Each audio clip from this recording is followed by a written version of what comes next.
Welcome to my channel. Think happy, be happy. Subscribe. Like. The butterfly children, nuts and leaves. Deep in the woods, where people seldom go, live the butterfly children. Autumn had come and the leaves on the trees had turned to gold, red, and orange. Everywhere the woods glowed with color. Warm, brown nuts, dark purple and bright, red berries covered the bushes. Chrissy was walking through the woods one bright morning. She wanted to find some rose hips to make soothing syrup, which was good for winter coughs and colds. The bushes were covered with white spiders' webs that sparkled in the sun. Chrissy was careful not to break them as she searched for berries. She was so busy she didn't hear DC coming until he shouted out right behind her. "Morning, Chrissy, what a great day." Chrissy jumped and dropped all the berries she had collected. "Really, DC, what do you think you're doing? Can't you be more careful?" "Sorry," said DC. "It's just so exciting in this weather. The wind is rising. I'm sure there will be a gale later on." They both looked up into the sky and saw that the top branches of the trees were moving backwards and forwards, making creaking noises, while far above them the clouds were racing each other. "Very interesting," snapped Chrissy. "Now will you please help me pick up all the berries I dropped?" "All right," said DC, and together they gathered all the berries into Chrissy's basket. "Let's see if we can find any juicy blackberries," said DC. Chrissy agreed and they set off through the wood. They passed under an enormous oak tree. "Oh!" cried Chrissy as something hard bounced off her head. "Ouch!" shouted DC as something hard bounced off his head. They looked up to where they heard a loud chattering noise coming from above them. A branch was shaking violently because a small red squirrel was jumping from one foot to the other and shrieking at the top of her voice. DC and Chrissy flew up to her. "Whatever is the matter?" asked Chrissy. The squirrel shrieked louder than ever. "Now just calm down," said DC severely, "and maybe we can help you.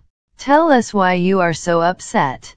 The squirrel stopped jumping and screamed, "Someone has stolen all the nuts I had stored for the winter and I won't have anything to eat until spring." She started sobbing quietly. "Show us where you put your nuts. Then we will search in all the places nearby. Perhaps you have forgotten exactly where you put them," said Chrissy soothingly. The squirrel sniffed. She was a very well-organized animal and knew exactly where her nuts should be. They all climbed down from the tree and started searching under the tree roots. The hole where the nuts had been was quite empty. "See," said the squirrel, "no nuts." The faint noise of shrieks and laughter came through the trees. Chrissy and DC looked at each other. "It sounds like Red and Susie. Together those two mean trouble," said Chrissy. "Come along," cried DC. "Let's see what they are doing." "Something they shouldn't be, I'm quite sure," said Chrissy as they flew off towards the noise. As they got closer, a loud thumping and clumping sound could be heard. The wind was blowing more strongly now and leaves were whirling down from the trees, but it couldn't be leaves making such a loud noise. In a clearing in the trees they saw Red and Susie playing bowls. They were aiming at red and white toadstools and throwing hard, brown, shiny acorns. There was a large pile on the ground beside them and each acorn had a small mark on it. Red and Susie saw DC, Chrissy and the squirrel as they turned round to pick up more. "I'm the best bowler," cried Susie. "I've hit 3 toadstools." "No you're not," said Red. "I've hit far more than that." "Haven't," shouted Susie. "You're a cheat.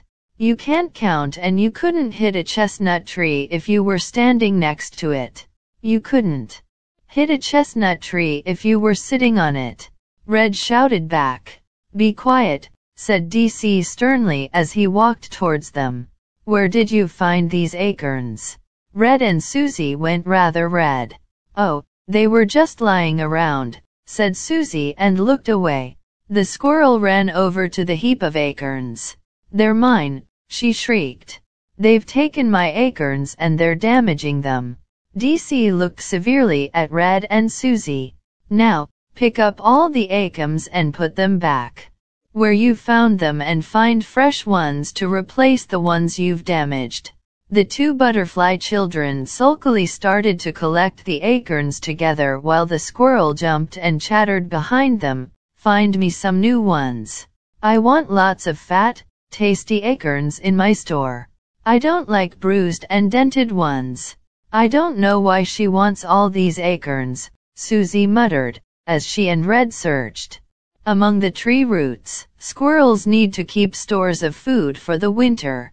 They get very hungry sometimes and they can't collect food when there's thick snow on the ground. "You were both very thoughtless to steal her acorns," added Chrissy as Susie and Red put the acorns back into the hole under the tree roots. Then, exhausted by the hard work of gathering up all the acorns and storing them away, Susie and Red went back to their flowers. DC and Chrissy left the squirrel counting the acorns and wandered off through the woods. The leaves swirled around them and they tried to catch them as they rushed past. "You'll have a good luck day next year for every leaf you catch," cried DC. "I've just caught my first good luck day," laughed Chrissy, as she snatched a golden brown beech leaf from the air. A mother deer and her fawn watched as the two butterfly children ran happily in the autumn sunshine. A large chestnut leaf which had been torn off a tree by the wind passed them. As it whirled by they heard a voice shout, "This is wonderful! What a great ride!" Leaf riding is the most exciting way. The voice faded into the distance as the leaf sped away through the woods. Pete was standing on the leaf as it was blown through the air. DC and Chrissy could just see Pete's face peering over the edge of the leaf. He was beginning to look rather worried. His two hands clung tightly to each side of the leaf. Then he disappeared from view. "There's never any peace in these woods," moaned Chrissy. "I suppose we had better look for him." As she and DC trudged off together in search of Pete, Chrissy told DC how many fruits needed to be picked to make cordials and preserves for the winter months. Sloes, blackberries, and blueberries, hazelnuts. She began to count them off on her fingers. DC started to feel tired. "Help!" cried a frightened voice from nearby. DC and Chrissy looked around them to see where it was coming from. Behind a blackberry bush were Pete and his leaf, caught firmly in the middle of a large cobweb. A spider sat in the corner moving her 8 legs. "She thinks I'm her lunch," yelled Pete in terror. "Get me out of here." DC seized a thorn and swiftly cut Pete and his leaf out of the web. They all hurried away from the bush so quickly that they had gone before the spider realized what was happening. Pete was rather bruised from bumping into a branch, so when they were back home again Chrissy put witch hazel on his head.